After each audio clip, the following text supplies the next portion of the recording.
تیری نسل پاک میں ہے بچہ بچہ نور کا، تو ہے عین نور تیرا سب گھرانہ نور کا۔ پینے کو تو پی لوں گا بس شرط ذرا سی ہے، اجمیر کا ساقی ہو بغداد کا میں خانہ، اجمیر کا ساقی ہو بغداد کا میں خانہ۔ عطائے رسول سلطان الہند خواجہ غریب نواز رحمۃ اللہ تعالی علیہ کا نام معین الدین تھا، آپ کے والد کا نام غیاث الدین تھا، اور آپ کی والدہ کا نام بی بی ماہ نور تھا۔ خواجہ غریب نواز رحمۃ اللہ تعالی علیہ کے القاب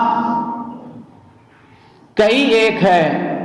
جن میں سے ایک مشہور لقب غریب نواز ہے، عطائے رسول ہے، سلطان الہند ہے۔ اس طریقے سے خواجہ غریب نواز رحمۃ اللہ تعالی علیہ کے بے شمار القاب ہیں۔ آپ کے والد اور آپ کی والدہ ان کا انتقال بچپن میں ہی ہو جاتا ہے۔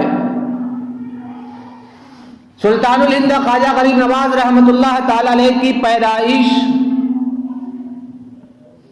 536 ہجری میں سنجر کی سرزمین پر ہوتی ہے، اسی وجہ سے آپ کو سنجری بھی کہا جاتا ہے۔ اور والد محترم کا انتقال اس وقت ہوتا ہے جب سلطان الہند خواجہ غریب نواز رحمۃ اللہ تعالی علیہ کی عمر پاک 15 سال کی تھی۔ ورثہ میں ترکہ میں ایک باغ اور پنچکی ملتی ہے، آپ اسی کی دیکھ بھال کرتے ہیں۔ ایک دن حضرت ابراہیم قندوزی رحمۃ اللہ تعالی علیہ جو اللہ کے بہت بڑے ولی تھے، ولی وقت تھے، ان کی آمد ہوتی ہے۔ سلطان الہند خواجہ غریب نواز رحمۃ اللہ تعالی علیہ نے ان کی بارگاہ میں انگور کا خوشہ پیش کیا اور انہوں نے اسے تناول فرمایا، اور جب تناول فرما لیا تو اپنے جھولے سے ایک روٹی کا ٹکڑا نکال کر کے سلطان الہند خواجہ غریب نواز رحمۃ اللہ تعالی علیہ کے منہ میں ڈال دیتے ہیں۔ سلطان الہند خواجہ غریب نواز رحمۃ اللہ تعالی علیہ جب اس روٹی کے ٹکڑے کو کھاتے ہیں تو آپ کے دل کی دنیا بدل جاتی ہے۔ اس کے بعد جو باغ تھا، پنچکی تھی، یہ ساری چیزیں اللہ کی راہ میں خرچ کر دیتے ہیں، وقف کر دیتے ہیں، اور علم شریعت حاصل کرنے کے لیے آپ نکل پڑتے ہیں، علم دین حاصل کرنے کے لیے نکل پڑتے ہیں۔ 15 سال کی عمر کے بعد آپ نے 32 سال تک علم دین حاصل کرنے کے لیے اپنے آپ کو مشغول رکھا اور علم دین حاصل کرتے رہے۔ آپ نے کامل 17 سال تک علم شریعت اور علم دین کو حاصل کیا، علم احکام کو حاصل کیا، اور پھر اس کے بعد جب آپ علم دین سے فارغ ہو جاتے ہیں، علم دین سے آپ کی فراغت ہو جاتی ہے، تو آپ نے علم شریعت کو بھی سیکھا۔ علم شریعت کو آپ نے سیکھا اور سیکھنے کے ساتھ ساتھ علم طریقت کو بھی سیکھا۔ آپ ایک پیر و مرشد کی تلاش میں نکلتے ہیں، چنانچہ آپ نے مختلف علاقوں کا سفر کیا، اور اس سفر کے دوران میں حضرت سلطان الہند خواجہ غریب نواز رحمۃ اللہ تعالی علیہ کے جو پیر و مرشد تھے حضرت خواجہ عثمان ہارونی رحمۃ اللہ تعالی علیہ، ان سے ملاقات ہوتی ہے، اور حضرت خواجہ عثمان ہارونی رحمۃ اللہ تعالی علیہ کی مقدس بارگاہ میں سلطان الہند خواجہ غریب نواز رحمۃ اللہ تعالی علیہ 20 سال تک رہتے ہیں، اور کامل 20 سال تک ان کی خدمتیں کرتے ہیں، اور پیر و مرشد کی خدمت میں رہنے کا یہ صلہ ملا کہ آپ نے ریاضت و مجاہدہ بھی کیا، اور آپ نے خلوص اخلاص کی تعلیم بھی حاصل کی۔ اور جب پیر و مرشد نے دیکھ لیا کہ یہ میرا شاگرد، یہ میرا تلمیذ اب اس لائق ہو گیا ہے کہ اب اسے ولایت کے منصب پر فائز کر دیا جائے، اب اسے اس کی منزل کو دکھا دیا جائے، چنانچہ آپ کے پیر و مرشد نے آپ کو خلافت عطا فرمائی۔ سلطان الہند خواجہ غریب نواز رحمۃ اللہ تعالی علیہ کو حضرت خواجہ عثمان ہارونی رحمۃ اللہ تعالی علیہ نے اپنے تمام تبرکات کو دے کر کے کہا کہ یہ سارے تبرکات جو مجھے میرے پیر و مرشد سے ملا تھا، میرے بزرگوں سے ملا تھا، یہ سارے تبرکات میں تمہیں عطا کرتا ہوں اور تمہیں دین کی خدمت پہ مامور کرتا ہوں۔ چنانچہ سلطان الہند خواجہ غریب نواز رحمۃ اللہ تعالی علیہ اپنے پیر و مرشد حضرت خواجہ عثمان ہارونی رحمۃ اللہ تعالی علیہ کے ساتھ خانہ کعبہ کی زیارت کے لیے نکلتے ہیں، حج بیت اللہ کرتے ہیں، اور حج بیت اللہ کے بعد جب مدینہ المنورہ پہنچتے ہیں، جن کے بارے میں اللہ کے حبیب صلی اللہ تعالی علیہ وسلم نے ارشاد فرمایا من زار قبری وجبت لہ شفاعتی، جس نے میرے مزار کی زیارت کی، جس نے روضہ رسول کی زیارت کی، اس کے لیے شفاعت واجب ہو گئی۔ اللہ اکبر مسلمانوں، سلطان الہند خواجہ غریب نواز رحمۃ اللہ تعالی علیہ آپ اپنے پیر و مرشد حضرت خواجہ عثمان ہارونی رضی اللہ تعالیٰ عنہ کے ساتھ رسول اللہ صلی اللہ تعالی علیہ وسلم کی بارگاہ میں پہنچتے ہیں، در رسول پر پہنچتے ہیں، در رسول پر حاضری ہوتی ہے، اور پھر اس کے بعد وہاں سے ہندوستان کی ولایت تفویض ہوتی ہے۔ سلطان الہند خواجہ غریب نواز رحمۃ اللہ تعالی علیہ کو اجمیر شریف کی سرزمین کو دکھا دیا جاتا ہے، اور آپ کے منصب ولایت اجمیر شریف اور پورے ہندوستان کو عطا کر دیا جاتا ہے۔ سلطان الہند خواجہ غریب نواز رحمۃ اللہ تعالی علیہ مدینہ المنورہ سے نکلتے ہیں، پیر و مرشد سے اجازت لیتے ہیں، اور لینے کے بعد وہاں سے مختلف علاقوں سے ہوتے ہوئے، مختلف راستوں سے ہوتے ہوئے، مختلف آبادیوں سے ہوتے ہوئے آپ لاہور پہنچتے ہیں، اور لاہور کی سرزمین پر ایک بہت ہی عظیم بزرگ ہے جن کا نام حضرت داتا گنج بخش ہجویری رحمۃ اللہ تعالی علیہ ہے۔ یہ بہت عظیم بزرگ ہے، ان کی بارگاہ میں پہنچتے ہیں، ان کے مزار اقدس پہ پہنچتے ہیں، اور جب وہاں پر حاضری ہوتی ہے تو وہاں پر چلہ کشی کرتے ہیں، اور چلہ کشی کرنے کے بعد سلطان الہند خواجہ غریب نواز رحمۃ اللہ تعالی علیہ وہاں سے دہلی تشریف لاتے ہیں، اور دہلی کے بعد آپ مختلف علاقوں سے ہوتے ہوئے اجمیر کی سرزمین پر پہنچتے ہیں، اور جب اجمیر کی سرزمین پر پہنچتے ہیں اس وقت ایک راجا تھا جس کا نام پرتھوی راج چوہان تھا، جو بڑا ظلم کیا کرتا تھا، جو بڑا زیادتیاں کیا کرتا تھا، اس کے ظلم و ستم سے اس کی رعایا پریشان تھی۔ سلطان الہند خواجہ غریب نواز رحمۃ اللہ تعالی علیہ جب اجمیر کی سرزمین پر پہنچتے ہیں اور ایک درخت کے نیچے قیام فرماتے ہیں، وہیں پر راجا کے اونٹ بیٹھا کرتے تھے۔ سلطان الہند خواجہ غریب نواز رحمۃ اللہ تعالی علیہ کو وہاں سے اٹھا دیا گیا، اور اٹھانے کے بعد سلطان الہند خواجہ غریب نواز رحمۃ اللہ تعالی علیہ نے فرمایا کہ اگر راجا کے اونٹ یہاں بیٹھتے ہیں تو وہیں بیٹھے۔ چنانچہ جب وہاں اونٹ بیٹھائے جاتے ہیں تو اونٹ اٹھنے کا نام نہیں لیتے ہیں، جب اٹھائے جاتے ہیں لوگوں نے سمجھ لیا کہ یہ اس درویش کی، یہ اس فقیر جو یہاں پر موجود تھے، ان کی دعا کا یہ صبرہ ہے جس کی وجہ سے یہ اونٹ نہیں اٹھ رہے ہیں۔ سلطان الہند خواجہ غریب نواز رحمۃ اللہ تعالی علیہ کی بارگاہ میں آ کر کے معافی تلافی کی گئی، آپ نے کہا جاؤ تمہارے اونٹ اٹھ جائیں گے۔ اس کے بعد جو واقعات ہوئے ان واقعات میں سے جوگی جے پال کا بھی واقعہ ہے، انا ساگر کا بھی واقعہ ہے، اور چند واقعات جو آپ سنتے رہتے ہیں، تقریروں میں آپ اسے ملاحظہ کرتے رہتے ہیں، کتابوں میں پڑھتے رہتے ہیں، زبانی نجی محفلوں میں بھی اسے سماعت کرتے رہتے ہیں۔ سلطان الہند خواجہ غریب نواز رحمۃ اللہ تعالی علیہ کی دعا کی وجہ سے پرتھوی راج چوہان اسلامی حکومت میں پکڑا جاتا ہے، اور پکڑنے کے بعد اپنے کیفر و کردار تک پہنچتا ہے، اس کا خاتمہ ہوتا ہے۔ سلطان الہند خواجہ غریب نواز رحمۃ اللہ تعالی علیہ نے اپنا مسکن جو بنایا تھا وہ اجمیر کی سرزمین کو بنایا تھا، آپ نے جہاں قیام فرمایا وہ اجمیر کی سرزمین مقدس تھی، اور وہاں پر آپ دین کی خدمتیں کر رہے ہیں، خدمتیں خلق کر رہے ہیں، آپ کی بارگاہ میں لوگ آ رہے ہیں، آپ انہیں دعوت اسلام بھی دیتے ہیں، دعوت ایمان بھی دیتے ہیں، حسن سلوک کا معاملہ فرماتے ہیں، اور جوک در جوک مسلمان ہوتے جا رہے ہیں، اور آپ کے بارگاہ میں آ کر کے کلمہ اسلام کلمہ توحید پڑھ کر کے داخل اسلام ہو جاتے ہیں، داخل ایمان ہو جاتے ہیں۔ اللہ اکبر مسلمانوں، مورخین یہ بتاتے ہیں، سیرت نگاروں نے یہ بتایا کہ سلطان الہند خواجہ غریب نواز رحمۃ اللہ تعالی علیہ جب دہلی کی سرزمین سے نکل کر کے اجمیر معلیٰ کی سرزمین تک پہنچتے ہیں تو 90 لاکھ لوگوں نے آپ کے ہاتھ پر کلمہ پڑھ کر کے مسلمان ہو جاتے ہیں، داخل اسلام ہو جاتے ہیں۔ نہ جانے کتنی تعداد میں چور اور ڈاکوؤں نے آپ کے ہاتھ پر توبہ کی اور سچے مسلمان بن گئے اور اللہ کے ولی بن گئے۔ اللہ اکبر مسلمانوں، سلطان الہند خواجہ غریب نواز رحمۃ اللہ تعالی علیہ کی جو زندگی پاک تھی آپ اسے ملاحظہ کرنے کی کوشش کیجئے۔ 15 سال میں والد کا انتقال ہوا، 32 سال تک علم شریعت حاصل کرتے رہے، 20 سال یعنی 52 سال تک سلطان الہند خواجہ غریب نواز رحمۃ اللہ تعالی علیہ اپنے پیر و مرشد کی خدمت کرتے رہے، اور اس کے بعد سلطان الہند خواجہ غریب نواز کو علم دین اور علم طریقت حاصل کرنے کے بعد مخلوق کی ہدایت کے لیے، ان کی رہنمائی کے لیے اجمیر معلیٰ کی ولایت عطا کر دی جاتی ہے، ہندوستان کی ولایت عطا کر دی جاتی ہے۔ اسی لیے سلطان الہند خواجہ غریب نواز کو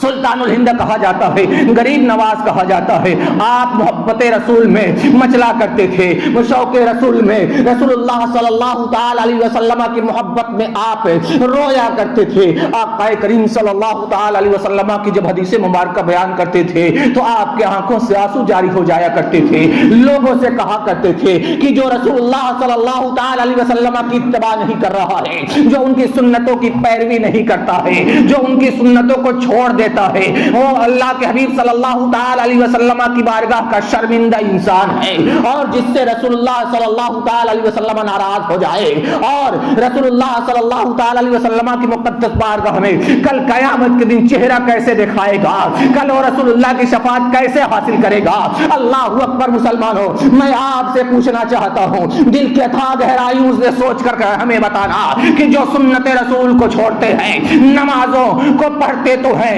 صرف 2 رکعت نماز پڑھنے کے بعد وہ مسجد سے نکلنے کی کوششیں کرتے ہیں اور مسجدوں میں سنت پڑھنے کے روادار نہیں ہوتے ہیں، اس طریقے سے بے شمار سنتیں چھوڑتے جاتے ہیں۔ میں آپ سے پوچھنا چاہتا ہوں، کیا رسول اللہ صلی اللہ تعالی علیہ وسلم کی ناراضگی اس میں نہیں ہے کہ سنت رسول کو چھوڑ دیا جائے؟ اور مولا یہاں تک ہوتا ہے جیسے ہی امام سلام پھیرتا ہے، سلام پھیرنے کے بعد جب دعا مانگتا ہے، دعا مانگنے کے بعد کچھ لوگ اتنی تیزی سے پیچھے کی طرف مڑتے ہیں اور نمازیوں کو پھلانگتے ہوئے پیچھے بھاگنے کی کوشش کرتے ہیں۔ مسلمانوں، ان عادتوں کو ترک کرنا بہت ضروری ہے اور نمازیوں کو تکلیف دینا بند کیا جائے، اور مسلمانوں لوگوں کو پھلانگتے ہوئے باہر نکلنے کی نہ کوشش کی جائے، بلکہ سنتیں پڑھنے کے بعد مسجدوں سے باہر جائے۔ اپنے بچوں کو سمجھایا جائے کہ بیٹا صرف 2 رکعت نماز پڑھ کر کے مسجد سے باہر نہیں نکلا جاتا، بلکہ سنتیں بھی ادا کی جاتی ہیں۔ یہ چیزیں ہیں جو سلطان الہند خواجہ غریب نواز رحمۃ اللہ تعالی علیہ کی سیرت ہمیں پیغام دیتی ہے۔ سلطان الہند خواجہ غریب نواز رحمۃ اللہ تعالی علیہ فرماتے ہیں کہ جو رسول اللہ صلی اللہ تعالی علیہ وسلم کی سنت کا تارک ہے، وہ کل قیامت کے دن رسول اللہ صلی اللہ تعالی علیہ وسلم کی شفاعت سے محروم ہوگا۔ عشق رسول میں مچلا کرتے تھے۔ سلطان الہند خواجہ غریب نواز کا ایک لقب غریب نواز بھی تھا۔ آپ کی بارگاہ میں جو بھی آیا ہے، جیسے بھی آیا ہے، جس حالت میں آیا ہے، جو مانگا ہے، جو سوال کیا ہے، اس کو ملا ہے، چاہے اس نے دنیا مانگی ہو، چاہے اس نے دین مانگا ہو، جو اس نے مانگا ہے اس کے بساط کے مطابق اسے عطا کر دیا گیا ہے۔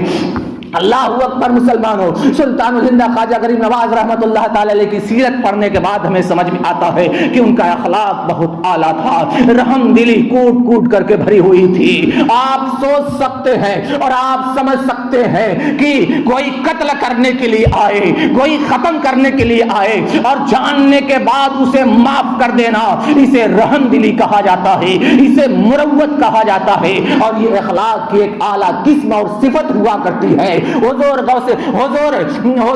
سلطان الہند خواجہ غریب نواز رحمۃ اللہ تعالی علیہ کے واقعے کو اپنے ذہن میں رکھیں اور حضرت عمر فاروق رضی اللہ تعالیٰ عنہ کی سیرت کا وہ واقعہ بھی آپ اپنے ذہن کے سامنے رکھیں جب رسول اللہ کو قتل کرنے کے ارادے سے نکلے تھے اور حضرت عمر فاروق رضی اللہ تعالیٰ عنہ مسلمان ہو جاتے ہیں۔ سلطان الہند خواجہ غریب نواز رحمۃ اللہ تعالی علیہ اجمیر سب کی سرزمین پر ہے، ایک شخص اپنے بغل میں چھرا چھپا کر کے سلطان الہند خواجہ غریب نواز کی مقدس بارگاہ میں آتا ہے، قتل کرنے کے ارادے سے آتا ہے۔ جب سلطان الہند خواجہ غریب نواز کی بارگاہ میں پہنچتا ہے تو اس کے دل میں کپ کپی طاری ہوتی ہے، اس کے بغل سے اس کا جو چھرا تھا، اس کا جو ہتھیار تھا گر جاتا ہے۔ سلطان الہند خواجہ غریب نواز رحمۃ اللہ تعالی علیہ نے اپنے چہرے پر مسکراہٹ لاتے ہوئے اس سے کہا کہ تم میرے قتل کرنے کے ارادے سے آئے تھے، لو میری گردن تمہارے سامنے ہے، اپنے چھرے سے تم میری گردن کو کاٹ دو۔ اس نے جیسے ہی یہ سنا آپ کے قدموں پہ گر جاتا ہے اور اپنے چھرے کو کنارے رکھتا ہے اور رکھنے کے بعد کہتا ہے حضور میں آپ پر ایمان، میں آپ کا کلمہ پڑھنا چاہتا ہوں، میں کلمہ توحید پڑھ کر کے مسلمان ہونا چاہتا ہوں۔ چنانچہ وہ توبہ کرتا ہے۔ سلطان الہند خواجہ غریب نواز رحمۃ اللہ تعالی علیہ کی بارگاہ میں وہ کلمہ شہادت پڑھتا ہے، لا الہ الا اللہ محمد رسول اللہ، اور مسلمان ہو جاتا ہے۔ اللہ اکبر مسلمانوں، اس طریقے سے سلطان الہند خواجہ غریب نواز نواز رحمۃ اللہ تعالی علیہ کی سیرت پاک کو دیکھا جائے تو بہت سے واقعات، بے شمار واقعات ملیں گے جو اخلاق کی اعلیٰ قسم ہے اور ہمیں پیغام دے رہے ہیں، ہمیں نصیحت دے رہے ہیں، ہمیں درس دے رہے ہیں۔ اللہ اکبر مسلمانوں، سلطان الہند خواجہ غریب نواز رحمۃ اللہ تعالی علیہ نے نکاح بھی فرمایا۔ ان آپ کی 2 بیویاں تھیں، ایک بیوی کا نام، آپ کی 2 بیویاں تھیں، ایک بیوی کا نام بی بی عصمت تھا اور سلطان الہند خواجہ غریب نواز رحمۃ اللہ تعالی علیہ کی دوسری بیوی کا نام بی بی امت اللہ تھا، اور آپ کے 4 اولادیں تھیں جن میں سے ایک لڑکی تھی جن کا نام بی بی حافظہ جمال تھا۔ ان کا نکاح شیخ رضی احمد سے ہوا تھا۔ یہ حضرت حمید الدین ناگوری رحمۃ اللہ تعالی علیہ کے صاحبزادے ہیں، یعنی سلطان الہند خواجہ غریب نواز رحمۃ اللہ تعالی علیہ اور حضرت حمید الدین ناگوری رحمۃ اللہ تعالی علیہ یہ آپس میں سندھی ہے، اور سلطان الہند خواجہ غریب نواز رحمۃ اللہ تعالی علیہ کی صاحبزادی اور حضرت شیخ حمید الدین ناگوری رحمۃ اللہ تعالی علیہ کے لڑکے شیخ رضی سے نکاح ہوا تھا، اور ان سے 2 لڑکے ہوئے تھے، اور یہ دونوں کی دونوں بچپن میں انتقال کر گئے تھے۔ سلطان الہند خواجہ غریب نواز رحمۃ اللہ تعالی علیہ کے 3 صاحبزادے تھے۔ ایک صاحبزادے کا نام شیخ فخر الدین تھا جن کی پیدائش 591 ہجری میں ہوئی تھی۔ سلطان الہند خواجہ غریب نواز رحمۃ اللہ تعالی علیہ کے وصال فرما جانے کے بعد 20 سال تک اپنے والد محترم کے مسند نشین رہے اور آپ جان نشین ہوئے۔ آپ کا پیشہ کھیتی تھا اور آپ اللہ کے ولی تھے، بڑے نیک عابد و زاہد تھے۔ سلطان الہند خواجہ غریب نواز رحمۃ اللہ تعالی علیہ کے یہ بڑے صاحبزادے تھے۔ حضرت شیخ فخر الدین، آپ کا وصال ہوتا ہے 661 ہجری میں، اور آپ کا مزار سلوار شریف میں ہے جہاں پر لوگ حاضری دینے کے لیے اور زیارت کے لیے جاتے ہیں۔ اور سلطان الہند خواجہ غریب نواز رحمۃ اللہ تعالی علیہ کے دوسرے صاحبزادے شیخ حسام الدین تھے، یہ غائب ہو جاتے ہیں اور ابدال میں ان کا شمار ہوتا ہے۔ اور سلطان الہند خواجہ غریب نواز رحمۃ اللہ تعالی علیہ کے تیسرے صاحبزادے کا نام شیخ ضیاء الدین تھا۔ آپ کا وصال 50 برس کی عمر میں ہوتا ہے۔ آپ کا مزار درگاہ شریف کے احاطے کے اندر موجود ہے۔ اللہ اکبر مسلمانوں، تیری نسل پاک میں ہے بچہ بچہ نور کا، تو ہے عین نور، تیرا سب گھرانہ نور کا، پینے کو تو پی لوں گا بس شرط ذرا سی ہے، اجمیر کا ساقی ہو بغداد کا میں خانہ۔ اللہ اکبر مسلمانوں، یہ سلطان الہند خواجہ غریب نواز کی اولادیں تھی، ان کی اولادیں بھی ہوئی۔ سلطان الہند خواجہ غریب نواز کے پوتے کا نام شیخ حسام الدین سوختہ ہے، اور آپ کے پر پوتے کا نام خواجہ معین الدین خرد ہے، اور شیخ قیام الدین بابریال ہے، اور ان کی کثرت سے اولادیں ہوتی ہیں۔ شیخ قیام الدین بابریال کی اولاد میں شیخ بایزید بزرگ ہوئے ہیں جن کے تلامذہ میں حضرت شیخ احمد مجدد الفسانی وغیرہ ہوئے ہیں۔ شیخ قیام الدین کے لڑکے ابو یزید تھے، اللہ اکبر مسلمانوں، اور ان کے لڑکے خواجہ احمد تھے، اور خواجہ ابو یزید تھے، اور خواجہ ابو یزید تھے، اور خواجہ احمد اور خواجہ وحید یہ دونوں حقیقی بھائی تھے، اور یہ سلطان الہند خواجہ غریب نواز رحمۃ اللہ تعالی علیہ کی اولادیں ہیں، اور ان کی اولادیں ہیں جو بکثرت ہوتی ہے۔ اسی لیے میں بار بار آپ لوگوں سے کہتا ہوں کہ اپنے اسلاف کی تاریخ پڑھنی چاہیے، ان کے نام سے جو کتابیں ملتی ہیں انہیں خرید کر کے اپنے مطالعے میں رکھنی چاہیے۔ یہ ہمارے اسلاف ہیں جن کی زندگیاں پڑھنے کے بعد ہمیں اپنی اصلاح ہوتی ہے، اور اصلاح کرنے کی کوشش بھی کرنی چاہیے۔ اللہ کی بارگاہ میں دعا ہے کہ ہمیں بزرگان دین کی حیات طیبات کے ذریعے اپنی زندگی کو سنوارنے کی توفیق عطا فرمائے۔ استغفر اللہ وما علینا الا البلاغ۔ السلام علیکم ورحمۃ اللہ وبرکاتہ۔ تیری نسل پاک